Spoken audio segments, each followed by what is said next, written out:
Hello everyone, welcome back to Pixel Sports presents Goal Table Football Podcast. We are back with our weekly ISL Roundup. I have DJ with me and I'm Gigi, Gourab. DJ, we have had quite a few matches in this game week. The table looks once again extremely interesting. Last roundup we ended with the FC Goa versus Odisha match, right? Yes. Now, this game week started with Odisha versus East Bengal, and that match ended in 2-1 in favor of Odisha. What is your takeaway from the match? East Bengal had an advantage because they scored the first goal. Vishnu, excellent goal by Vishnu. At the end, we saw Odisha won the match convincingly. Yes, we saw that Diego Mauricio, he played once again a vital role throughout the season. He has been playing amazing for Odisha, and once again he stood up for the team when the team needed it most. Jahu was back. He played a pivotal role for Odisha in that match.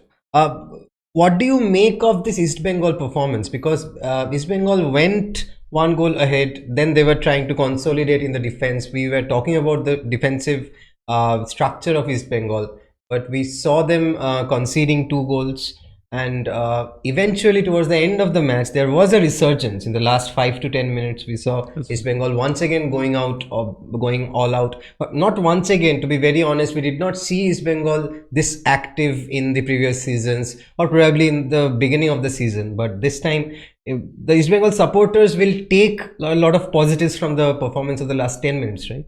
Don't you think it was too late? What is your take on that? I thought it was late. I thought it could have come earlier. But yes. But overall, Indian Super League season this year, East Bengal's, I have only one word, that is inconsistent. They are very inconsistent. In this match especially, they missed Hijazi Mahir. Yes. For sure. Also Carlos Quadrat, right? Any of the teams, if they don't have their head coach on the sideline, that's a disadvantage for the team, and they missed Carlos Quadrat. But on the field they missed Mahir because 1-0 up. If Hijazi was there, then we might have seen a better defensive shape and they could have at least drawn the match. But 2-1 defeat and 0 points from the game. Odisha is on the top of the table, but East Bengal had a very good chance to get at least 1 point from that game. But talking of Odisha, Odisha had one more match in this week against Chennai, and that actually shook the table, right? Chennai surprising everyone. To be honest, we have been following Chennai for the last 2 or 3 weeks. We have discussed how Chennai was playing extremely well. They dominated Mumbai in the first half, the match against Mumbai. And this time they actually came up on top. They defeated Odisha. What is your take on Chennai's performance? Finally, positive result. How they were playing last 3-4 matches. It's a positive result for what they are fondly called as Marina Machans. Marina Machans. So 3 points. A defensive masterclass by the Marina Machans. Defensive masterclass, and huge 3 points for them because they're also now in the run of this chase of number 6 position, right? Yes, 6 teams chasing for the 5 or 6 teams chasing for the same 6th position. Yes. Ankit Mukherjee. Yes. He played a very good game in that match. Opened the scoring. Opened the scores, yeah. Overall, second half we have seen a solid defense. Odisha was kind of very aggressive in the second half to score the goal and get at least 1 point, but they managed to hold their fortress and got the 3 points. And this game might turn up to be extremely crucial when it comes to the eventual ISL table. Overall table, right? Yes. Because this match actually make this top 6 teams we have discussed already, right? So Odisha now played 2 games more than Mohun Bagan. If we look at the table, Odisha 35 points from 18 matches, Mumbai same point, 1 match less, 17. Mohun Bagan 33 points from 16 matches.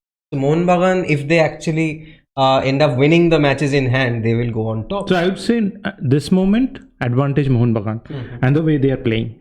But would you say FC Goa and Kerala Blasters, they have actually fallen out a little from the title Kerala race? Blasters for sure.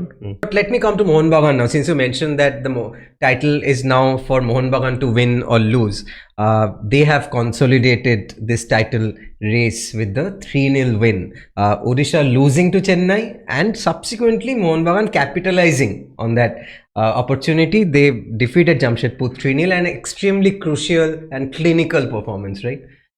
By Mohun Bagan. Yes.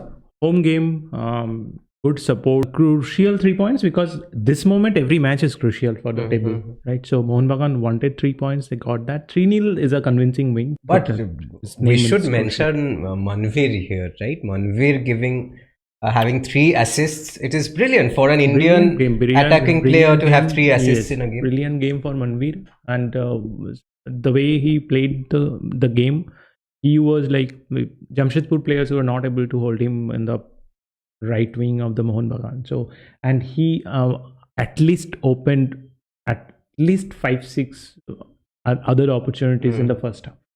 And also we saw a midfield dominance by Mohun Bagan, and we have discussed this last week as well, is it due to Kauko, the imposing nature of Kauko's game?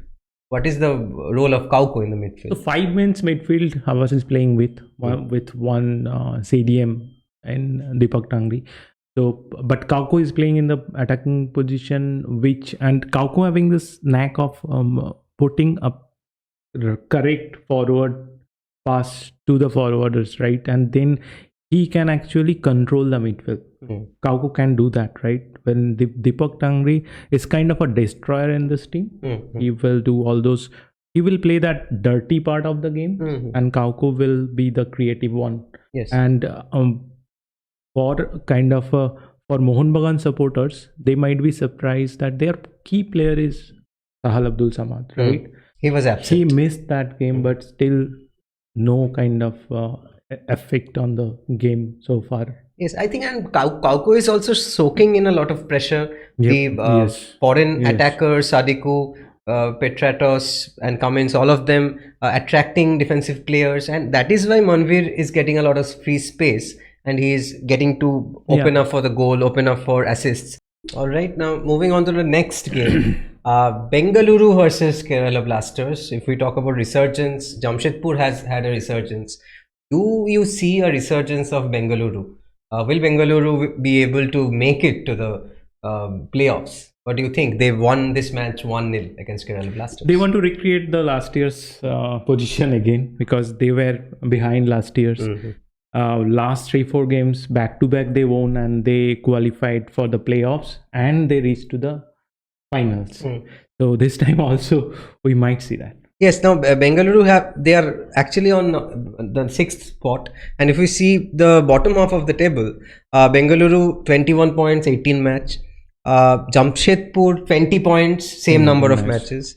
Northeast, East Bengal, Chennaiyin, Punjab, all of them have played 17 matches.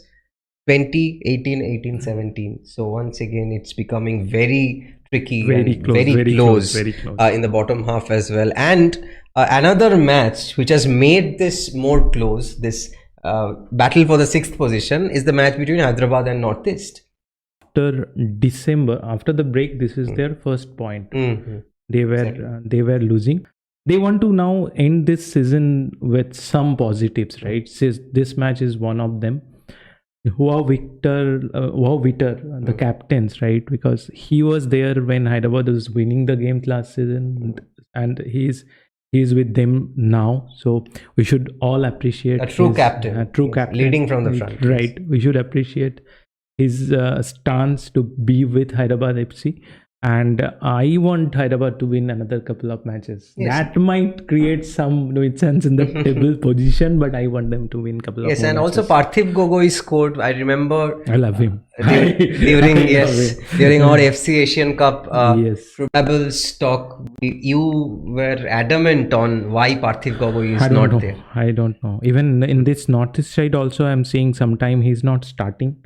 But he's a brilliant player. It's very disheartening to see, right? You want a player like Parthiv Gogoi starting every week. I don't know, but still, he is a brilliant player. And we see every time he gets an opportunity, he scores. Let's see. We hope that this time Stevach will select him for the match against Afghanistan, and they will get some game time.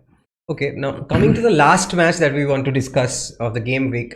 For me, look, DJ, I think rather than Odisha, Mumbai is the actual team to defeat here, because Mumbai is actually pulling out very close wins. They are taking the matches out of their comfort zone and eventually winning those matches. Against Form-wise, they are at the best position right Yes. now.